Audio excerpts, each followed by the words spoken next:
Divan demên dawî de li herêma Bakur û Rojhilatê Sûriyê qezayên trafîkê heta radayekê zêde bûne û çend kesan ji ber qezayan jiyana xwe ji dest dan. Ajokar û şêniyên bajarê Qamişlo wiha behsa sedemên zêdebûna qezayan dikin.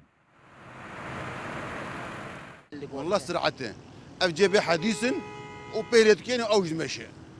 فانا احس مثلا بيتصل جارني تدي حادث شيء لا هو سؤال حادث صار اخو هديدي مشن خرط نكن حاسات شي نكن علمي نكن يا نفس العادات زيديه باقلي اسبابي هناك جي سرعه ما يك البيش هناك جي دولابن هناك جي الرودوان فلتن يعني هناك جي دوبلين النابين قلت تعالى وكيرت خلاص يعني انسان قدر يعني قال لك اسبابي حادثه يعني مش دولاب هي تفجره دولاب بيشي هان رودوان فلتينه هان بسرعتها زياده نديت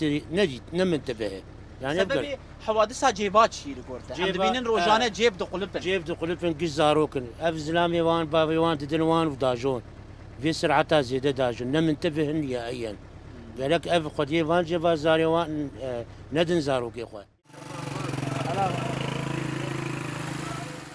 Şêniyan di axaftinên xwe de bang li ajokaran kirin ku ji bo rêgirtina li ber qezayan pabendî biryarên trafîkê bibin.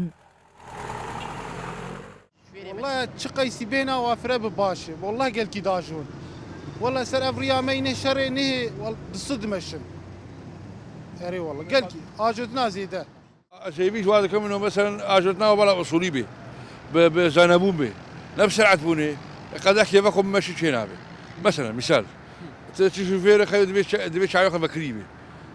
تصاحبه تمشي ملت تري انسان تري معناها حيلا تري شينا